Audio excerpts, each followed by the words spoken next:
Welcome to Rossman Radio, the podcast where we dive deep into the journeys of entrepreneurs, founders, and e-commerce brands that are breaking through the noise and scaling like never before. I'm Elise, and Rossman Media is a trend-forward social media agency specializing in going viral and delivering 10x returns for the brands that we work with. Each week, I'll sit down with industry disruptors to talk about the highs, the lows, and the exact strategies that help them grow from their first sale to multi-million-dollar milestones. If you're ready to unlock what it really takes to win on social, build a community, and multiply your revenue, then you're in the right place. Let's get into it.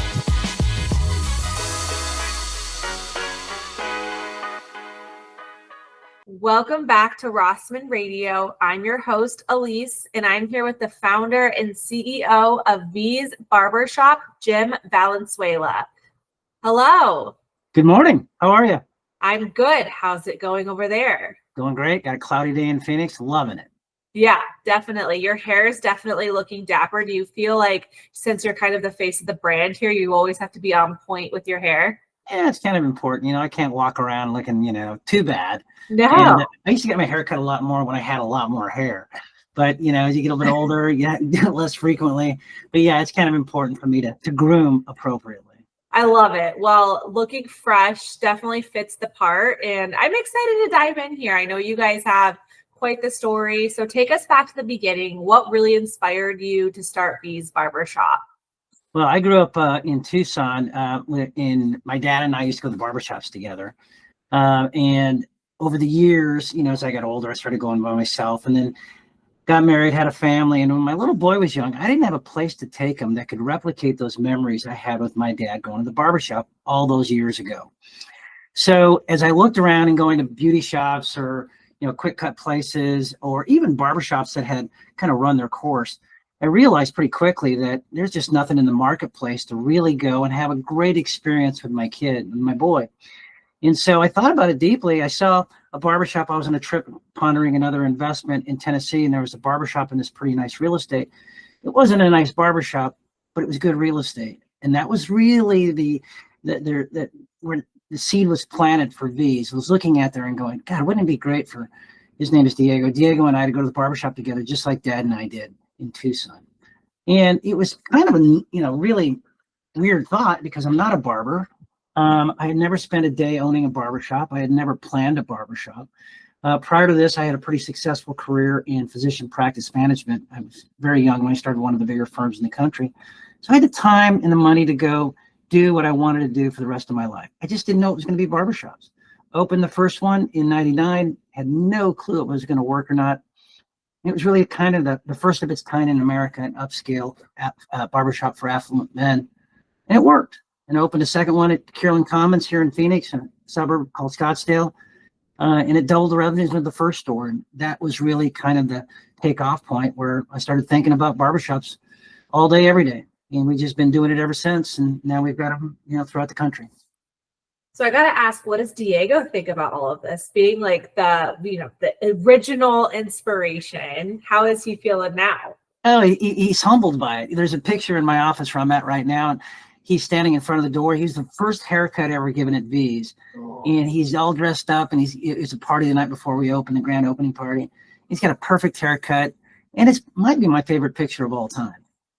He's great. He's a doctor living in Chicago now, so he's been down the road quite a bit. But we have a V's in Chicago, so now he's got a place to go, and a very familiar place to go. And he has that feeling of being the very first guy, even before me. And that's awesome. Yeah, it's great. It's just such a community-driven space, and I feel like your story is so much more than just opening up a barber shop. So how do you use that storytelling or branding to capture your audience? Well, it's an odd story. And I say it's odd because growing up in Tucson, I grew up a rodeo cowboy. And I traveled the country roping. And little did I know that it was a perfect primer for a service business, because the rodeo culture is yes, ma'am, no, sir, thank you, stand up when a woman walks in the room. I mean, it's a polite culture. Not to say that it's still a lot of knuckleheads in rodeo, because there are, but it just kind of fermented in me. And as I came through life, I got very lucky multiple times, married a beautiful woman. She's an anesthesiologist here in Phoenix. The kids all were successful. I met the right people at the right time. The starting of the physician group was just a huge break in my story. I was in my late 20s, and it just catapulted me and allowed me to do what I wanted to do for the rest of my life. So as I found, my way through, grooming was important to my dad. It turned out to be important to me. And it's not something that's going to get knocked off by technology. Right. It's, there's no robots going to cut our hair anytime soon. And it's really one of the last bastions that you can go with your son, or a mom can go with their son and truly go enjoy a half-hour vacation. Looking good walking in, looking better walking out, smile on your face both ways. And barbershops can do that. They are community places, and they are places that make you confident and feel better. Everybody walking out of the barbershop feels pretty good. They're walking a little bit straighter. And I didn't know that day one, but it's proven to be true, over the last 27 years. Yeah, I can relate, because every time my husband comes home from the barber shop, he has such a pep in his step. And or anytime we have like an event or whatever it might be, he's like, I gotta go to the barber shop. I gotta go to the barber shop.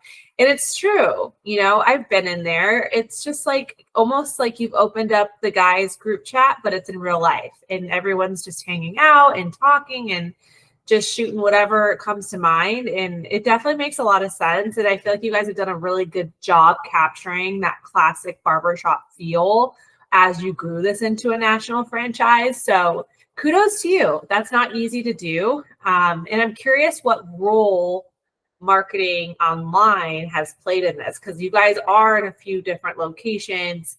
What would you say, gosh, since 1999, so much has changed in digital marketing. What worked back then, and then what's like working now? Well, you're right. Back in 99, we started digital marketing and digital anything. We barely had the internet. You were probably printing flyers. Yeah, printing flyers, running ads in newspapers, magazines, Phoenix Magazine, trying to get noticed. And so that morphed over time in a much more of a digital strategy.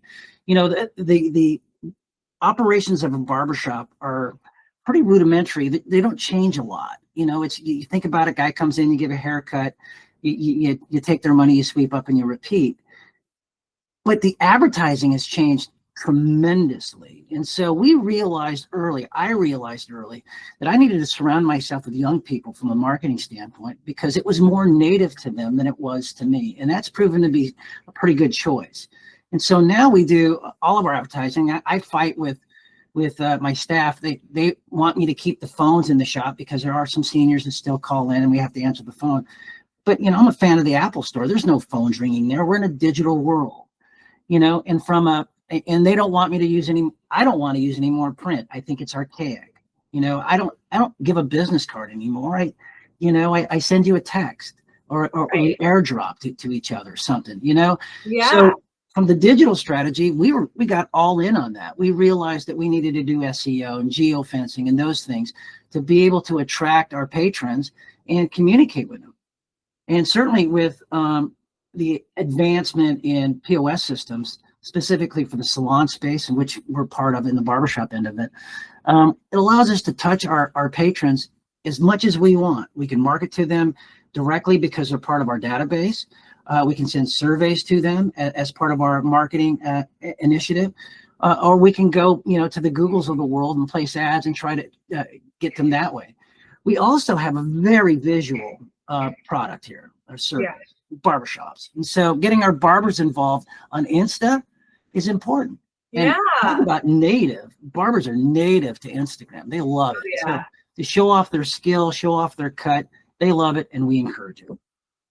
That's awesome. Sounds like you have a really good mix. I'm so interested to hear if you guys have done anything yet with AI SEO, because now more people are relying on ChatGPT as like a search engine. And I don't know if you've seen, but now, like, say someone's like, what are the most trendy barbershops in Phoenix? Or what's the most trendy barbershop in Scottsdale or in Kierland Commons? It shows results very similarly to how Google does, like with local businesses. And it's interesting because it's kind of changing the landscape on digital, and people are really starting to talk about it. Completely. I've been harping with our staff here for, I don't know, last 3 or 4 years about the advent of AI and how it's going to be a sea change. And I just didn't realize, I don't think anybody did, how quickly it was going to finally hit and go. Yeah. So we're talking about digital marketing. You asked a question last, a couple minutes ago. That is going to become a very different game really soon. So the SEO, argument or investment isn't going to be nearly what it was up to date. It's going to be in the GEO. It's going to be into how do we get recommended on these platforms to be a cool barbershop that the bot wants to recommend. Yeah. And that's marketing, that's reviews, that's doing podcasts, it's getting your name out, and trying to get the word that V's is, kind of everywhere. And so the bots recognize that and say, go to this place. And the other thing is we've got so many stores now. Alyssa, we've got a lot of reviews, hundreds and hundreds of thousands of them. And that's going to play to our favor at some point. Oh yeah. Because the small guy's not going to be able to crack into that, into that line. Yeah. So that's awesome. I mean, I'm glad your head's in that space because we're helping a lot of people right now get into GEO because it's important. And it's definitely one of those things, just like TikTok was, just like Instagram was, where you need to get in on the ground level and start to kind of capitalize in that space because over time, everyone's going to be there. Yeah.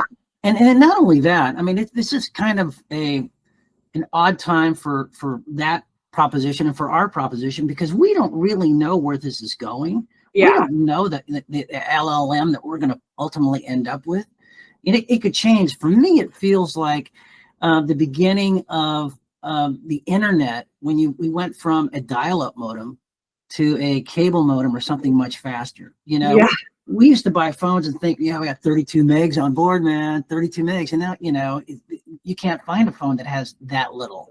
Mm-hmm. And so this whole argument on our transition to AI, it's going to be a lot different in the near future. Things are going to change faster than ever. And we've got to be on our toes to take advantage of it. We have a saying at V's. We say, the more things change, the more V stays the same, except for technology. We've got to get ahead of it on all aspects: marketing, in-store, out-of-store, omni-channel. We have an e-commerce platform that we've developed, and we got to learn how to play in that space better too. So we're always looking for what's next, eyes wide open, because it's going to change on us. Hence, the young people. Yeah, they're more native to it. I mean, I'm 64, and I get it, but it ain't my music. I will tell you, you sound pretty well versed for a 64-year-old because my father, who's also 64, to this day does not have any social media, does not believe in it. If we so much as post a photo of him on social media, he's like, great, now the bots have me. So I will say you definitely sound like you know what you're talking about enough. You don't have to know exactly how to implement all this stuff. Like you said, you hire young people and they do that for you. But you just have to know that it's definitely something you can't ignore, which is what I mean. I assume that you know pretty dang well how to run a national business, and that's definitely, one of those things where staying in your zone of genius is good and knowing when to delegate, which it sounds like you do. Yeah, I mean, it's I learned to delegate a long time ago as the business started to get more velocity, and the young people are one thing. We have consultants that we do business with out of Canada that kind of guide us on our digital strategy. We started out by doing this big consulting project with a national firm to tell us how to play the e-com game, and we have to learn to walk before we can run. And so we've had people set up the guide rails for us and explain all of the acronyms. We go to Shop Talk every year to see what's the latest in the retail landscape, which are all kind of weird things for a barbershop, but we've got to do that to stay relevant. Yeah, definitely. The cutting of hair, I love it that it's not going anywhere, and I love it that we can make a community about it, around it, and I love that the fact that it's part of the man proposition. I want to feel good. I want to get the girl. I want to get the job. I want to look great. We've never taken more pictures of ourselves in human time as we do now with selfies and posting. And so our core business is solid. It's just now how we make it better through technology and moving fast, positively fast. Yeah, and I think a lot of that goes back to like your content that you're putting out there. Everything you're talking about, these core traditional values, and bringing your son or bringing whoever, or making it, all the guys are going before the big day or whatever it may be. It's showing those real lives examples of men doing that, and then showing that off online, filming content like that, or getting the right players to do it for you. Because that's, people don't want to be sold to. You don't want to say like, oh, V's Barbershop, like come hit us up. They want to feel something. And that's essentially what'll get someone from scrolling to like getting in their car and actually going. Correct.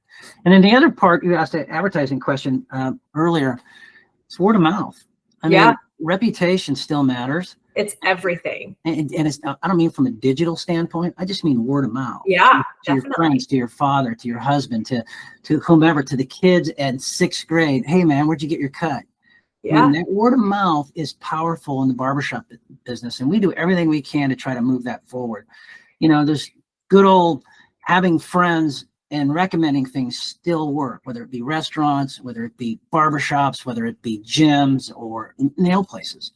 You can look online, a lot of armchair quarterbacks making opinions on a great nail place, and they've never done a set of nails in their lives. Okay. It's your friends saying, hey, you need to go really check out this place. It's cool. That's powerful.